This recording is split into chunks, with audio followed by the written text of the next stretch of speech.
खबर से आगाह करें, कराची में दरख्शां थाने की हदूद में वाक़ इमाम बारगाह बक़ियतुल्लाह के बाहर तेज रफ्तार गाड़ी बैरिकेड तोड़ते हुए मजलिस में शरीक अज़ादारों पर चढ़ दौड़ी है। Okay, let's go.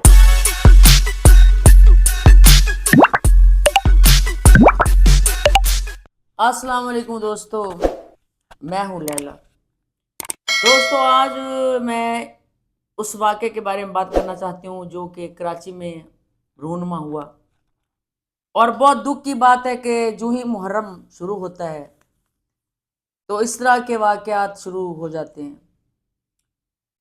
कराची में डिफेंस का इलाका वो कह रहे हैं, कोई वहाँ पे फेज़ 6 है, कोई वहाँ पर मजलिस के अंदर एक वैगन बड़ी तेज़ रफ्तारी से आती है और रोंती हुई लोगों को निकल जाती है, जबकि वहाँ के लोगों का कहना है कि उन्होंने गवर्नमेंट को कहा था यहाँ पर वो जो सीमेंट के बड़े बड़े वो ब्रेकर टाइप लगाए जाते हैं लगा दें सिक्योरिटी के लिए, लेकिन नहीं, हुकूमत ने कान धरे। और वो इतना अंधाधुंध ये जो वैगन है, इतना अंधाधुंध ये आई कि काफ़ी लोग 200 ज़ख्मी हैं और कुछ लोगों की डेथ का भी बताया जा रहा है। क्योंकि दोस्तों, ऐसे वाक़यात में ना बहुत सारी बातों को छुपा लिया जाता है और आपको बड़ा कम बताया जाता है। होता कुछ और है, बताया कुछ और जाता है। लेकिन जो जी शऊर लोग हैं और हकीकतों को समझते हैं, उनको पता चल जाता है कि बात कुछ और है। तो दोस्तों, ये देखें कि मुहर्रम में इस तरह एक वैगन का आना, और जनाबी अली वो कहते हैं जी, वो कहता है ब्रेकें फेल हो गई, वो कह रहा है जो ड्राइवर, ब्रेकें फेल हो गई और इस तरह वो अंधाधुंध, आप यहाँ मैं फुटेज भी लगा रही हूँ कि अंधाधुंध जो है इस तरह वो निकल गया।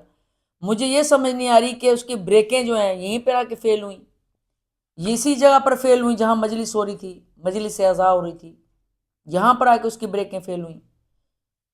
उसको कोई समझ ना आई कि ये ब्रेकें जो है मैं जो फेल हो रही हैं ये क्या है।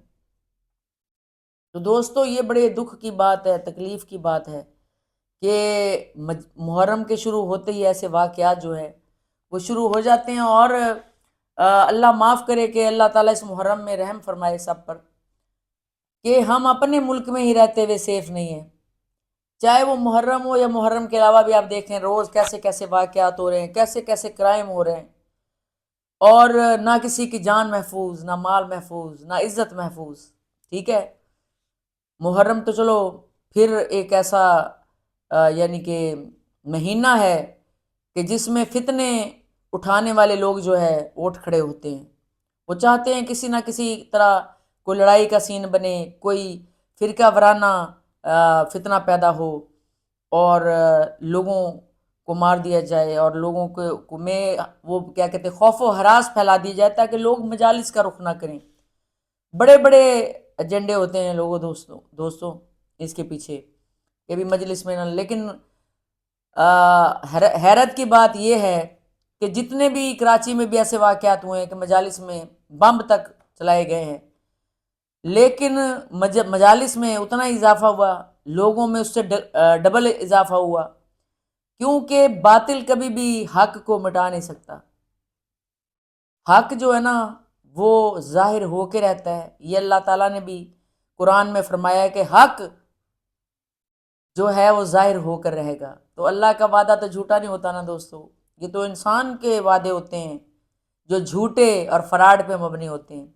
तो अल्लाह का वादा तो कभी भी झूठा साबित नहीं हो सकता। तो दोस्तों, आप अपनी राय ज़रूर दें, एज ए इंसान दें, बिल्कुल फ़िरका वराना सोच और तासुब के आना उतार के कि क्या इस तरह इंसानों को मारना चाहिए, इस तरह के काम करने चाहिए। जैसे कि वैगन आई और इसको ये कह दिया कि एक हादसा है, हादसा कहकर उसके ऊपर पानी फेर देना एक ऐसे वाक़े पर। क्या आप समझते हैं कि ये ठीक है? अगर आप समझते हैं ठीक है तो मुझे ज़रूर बताएं। अल्लाह हाफिज़, अपना बहुत सा ख्याल रखें। इस पाक महीने के सदके लोग जिस तरह परेशान होते हैं उनकी परेशानियां दूर करे अल्लाह, और तमाम जितने भी गम व आलाम है उससे आपको अल्लाह ताला महफूज रखे और आपके सदके में हमें महफूज रखे। दोस्तों, अपना बहुत ख्याल रखें। अल्लाह हाफिज़।